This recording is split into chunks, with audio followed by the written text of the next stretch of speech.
अस्सलामुअलैकुम नाज़रीन कराम, नई वीडियो में आपको खुश आमदीद कहते हैं। इस वक्त लगता ऐसे है जैसे कोई बड़ी गेम डाली जा रही है। इस वक्त सूरत हाल ये है कि सदर आरिफ अलवी और निगरान वज़ीर आज़म के हवाले से बड़ी ख़बर आ रही है, जबकि एक ख़बर सुप्रीम कोर्ट और दूसरी ख़बर लाहौर हाई कोर्ट से है जो आपके सामने रखनी है।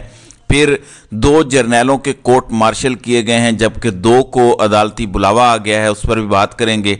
ख़ास तौर पर सदर आरिफ अलवी तो रेडार पर हैं। वो क्यों रेडार पर हैं? वो बयानात देते हैं, वो कहते हैं कि सबको लेवल प्लेइंग फील्ड मिलनी चाहिए, वो कहते हैं कि इलेक्शन साफ शफाफ होने चाहिए। तो ऐसी बातें तो कहना गुनाह कबीरा है। साफ शफाफ इलेक्शन की डिमांड करना तो आइन तोड़ने के मुतरादिफ है। यहाँ तो कहना चाहिए कि जैसा भी इलेक्शन हो रहा है बस कबूल कर लें, लेवल प्लेइंग फील्ड है या नहीं है इसको छोड़ दें। यानी आप अंदाज़ा इस बात से कीजिए कि पाकिस्तान तहरीक इंसाफ ने मर्दान में कल एक बड़ा कन्वेंशन किया और आज उन्होंने दीर बाला में वर्कर्स कन्वेंशन करना था, लेकिन वहाँ पे पुलिस पहुँच गई, पुलिस ने ग्राउंड पर कब्जा कर लिया। लेकिन अब शेर अफजल मरवत और दीगर लोग वहाँ पहुँचे हैं और इस वक्त ये सूरत हाल वहाँ पर जारी है। अब सदर आरिफ अलवी को चूँकि निकालना है तो बताया गया है कि सदर आरिफ अलवी ने सदर मुमलिकत के ओहदे की तज़हीक की और उन्होंने अपने इख्तियारात का गलत इस्तेमाल किया। और सदर पूरी कौम का होता है, किसी एक सियासी जमात का नहीं होता। सदर आरिफ अलवी ने अपने दफ्तर को तहरीक इंसाफ की सियासी सरगर्मियों के लिए वक्फ कर रखा है। सदर आरिफ अलवी अपने ओहदे का गलत इस्तेमाल करते गैर आइनी इक़दाम के भी मुर्तकिब हुए हैं और अपनी गैर आइनी जिम्मेदारी से और अपनी आइनी जिम्मेदारी से भी पहलू तही बरती है। आम इंतखाबात की तारीख देना सदर का काम था, उन्होंने तारीख नहीं दी। साथ ही गैर कानूनी असम्बली तहलील के भी वो मुर्तकिब हुए हैं, इसलिए उनको उनके ओहदे से हटाया जाए। ये दरख्वास्त सुप्रीम कोर्ट ऑफ पाकिस्तान में दायर की गई है। नाज़रीन इकराम, अब देखना यह है कि जस्टिस काजी फायज ईसा जो कहते हैं कि वो किताब यानी आइन और कानून के ऊपर चलते हैं, उसके अलावा कोई और बात नहीं करते, वो इस दरख्वास्त का क्या फैसला करते हैं। सदर मुमलिकत का ओहदा आइनी ओहदा है, रियासती ओहदा है। क्या वो सदर को नोटिस जारी करेंगे? क्या सदर की छुट्टी कर देंगे? क्या सदर को उनके ओहदे से हटा देंगे? ये बुनियादी सवालात हैं। अगर इस तरह से दरख्वास्तों की बुनियाद पर आपने ओहदों से हटाना शुरू कर दिया तो फिर तो इस रियासत के अंदर कोई भी चल नहीं पाएगा। फिर तो जिसको जो पसंद नहीं होगा दरख्वास्त दायर करवाई जाएगी, फिर तो जंगल में कानून वाला हिसाब होगा। अगर यही चलाना है तो चला लें। दूसरी जानिब अनवारुल हक काकड़, आप जानते हैं कि जस्टिस अतर मिनल्ला ने अपने इस इजाफी नोट में ये भी बताया था कि ये जो निगरान हुकूमतों के ज़रिए मामलात चलाए जा रहे हैं, ये जो तमाम निगरान हुकूमतें हैं वो गैर आइनी और गैर कानूनी हो चुकी हैं। आप अंदाज़ा करें, ख़बर सुने, तारीख में पहली मरतबा निगरान वज़ीर आज़म ग्रेड 22 में तरक्कियों का फैसला करेंगे। ये कभी नहीं हुआ कि निगरान वज़ीर आज़म ग्रेड 21 या 22 के अफसरान की प्रमोशन का बोर्ड करें। जाहिर है ये एक इलेक्टेड गवर्नमेंट का काम है, लेकिन पाकिस्तान में क्योंकि जंगल का कानून है, वो लोग जो किसी आइन और कानून को नहीं मानते उन्हीं के लाए हुए अनवारुल हक काकड़ हैं।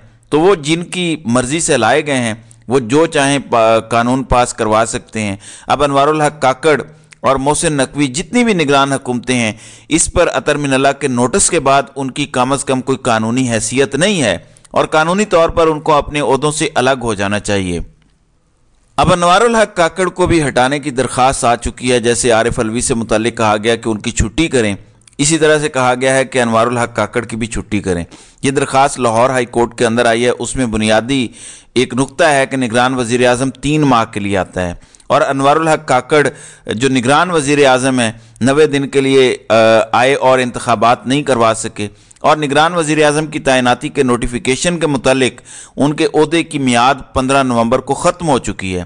15 नवंबर के बाद उनके ओहदे को लेके किसी भी किस्म की कोई तोसी नहीं की गई, यानी ना अदालत ने की ना किसी और ने की। इसलिए इनको इनके ओहदे से हटाया जाए। ये कानूनी नुक्ता तो बिल्कुल जायज़ है कि 90 रोज़ के लिए आए, 90 रोज़ से आगे हुकूमतें कैसे चल रही हैं, क्या किसी अदालत ने उसे जायज़ करार दिया है, क्या कहीं आइन में लिखा हुआ है?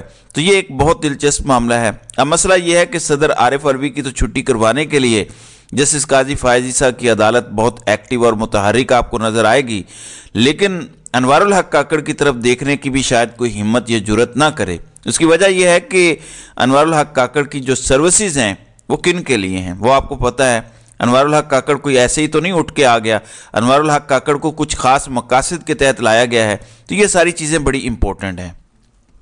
ناظرین اکرام، دوسری جانب فوج کے 2 افسروں کو فارغ کر دیا گیا ہے، ان کو سزائیں سنائی گئی ہیں۔ آج ISPR کی جانب سے بیان جاری کیا گیا اور بتایا گیا کہ عادل راجہ اور حیدر رضا مہدی، ان کو نہ صرف سزائیں سنائی گئی ہیں قید و مشقت کی، بلکہ ان کے پاس جو رینکس ہیں، چونکہ وہ فوج سے ریٹائر ہوئے ہیں تو ان رینکس کو بھی واپس لے لیا گیا ہے۔ ان کا فیلڈ جنرل مارشل کیا گیا ہے اور عادل راجہ کو 14 سال قید و مشقت، جبکہ حیدر رضا مہدی کو 12 سال قید و مشقت کی سزا سنائی گئی ہے، اور بتایا یہ گیا ہے کہ ان پر یہ الزام ہے کہ انہوں نے پاکستانی فوجیوں کو بغاوت پر اکسایا، اس لیے آرمی ایکٹ کے تحت ان کو سزائیں سنائی گئی ہیں، اور ان کے جو رینکس ہیں ان کے متعلق بتایا گیا کہ وہ ضبط کر لیے گئے ہیں، اب وہ اپنے عہدے کو استعمال نہیں کر سکتے۔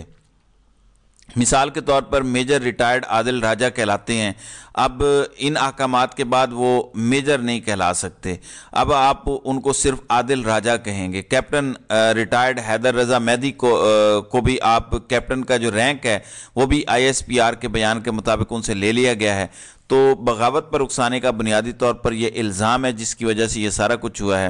پھر ایک اور بڑی امپورٹنٹ ڈیولپمنٹ ہے، چلیں ان 2 کو تو سزائیں سنا دی گئی ہیں یا ان کے رینکس واپس ہو گئے ہیں، 2 دیگر جرنیلوں کو بھی بلاوا آیا ہے۔ وہ کون سے 2 جرنیل ہیں؟ وہ آج وہی جن کا آج کل خبروں میں ذکر دکھائی دیتا ہے، ایک جنرل باجوہ اور دوسرے جنرل فیض حمید، ان کو یہ بلاوا ہے اور یہ FIA کا بلاوا ہے، اور یہ خبر اسلام آباد ہائی کورٹ سے ہے۔ FIA کے اندر ایک شخص نے مقدمہ درج کروانے کی درخواست دی، یہ درخواست جنرل ریٹائرڈ قمر جاوید باجوہ اور جنرل فیض حمید کے خلاف ہے۔ اس کو اب عدالت نے باقاعدہ سماعت کے لیے مقرر کر لیا ہے، اسلام آباد ہائی کورٹ نے، اور عدالت نے اس درخواست کو 28 نومبر کو سماعت کے لیے مقرر کرتے ہوئے FIA، جنرل باجوہ اور جنرل فیض حمید کو بھی نوٹس دیا ہے، جاوید چودھری کو بھی نوٹس دیا ہے جنہوں نے ان کا انٹرویو کیا، اس کے بعد اس کو شائع کیا، شاہد میتلا جو صحافی ہیں ان کو بھی نوٹس دیا ہے، اس کے علاوہ پیمرا جو پریس ایسوسی ایشن آف پاکستان ہے اس کو بھی نوٹس بھیجا گیا ہے۔ یہ کیس جو جنرل باجوہ نے انٹرویوز دیے، ان انٹرویوز کی بنیاد پر دائر کیا گیا ہے، اور اس میں کہا گیا ہے کہ ان انٹرویوز سے ریاست یا قومی مفاد کو نقصان پہنچا، اس لیے ان دونوں اشخاص کے خلاف، یہ جو دونوں افسران ہیں ان کے خلاف کارروائی کی جائے۔ اب وہ درخواست تو FIA کے اندر گئی، لیکن اس درخواست کی بنیاد پر FIA کے اندر مقدمہ درج نہیں ہوا، تو وہ صاحب کہتے ہیں کہ FIA کو مقدمہ درج کرنا چاہیے۔ اب یہ معاملہ اسلام آباد ہائی کورٹ پہنچ گیا ہے، اسلام آباد ہائی کورٹ نے اس کو ٹیک اپ کر لیا ہے۔ آپ دیکھتے ہیں کہ 28 تاریخ تو اتنی دور نہیں ہے، تو دیکھتے ہیں کہ کیا ہوتا ہے، کیا جنرل فیض اور باقی سب کے حوالے سے جو سپریم کورٹ کہہ چکی ہے کہ متعلقہ فورم پر جائیں، کیا وہی سب کچھ ہوگا یا اس بار کوئی کارروائی بھی ہوگی، تو یہ دیکھتے ہیں۔ تو ناظرین اکرام، آپ کی اس ویڈیو کے حوالے سے کیا رائے ہے؟ آپ اپنی رائے کا اظہار کامنٹ سیکشن میں ضرور کیجیے گا۔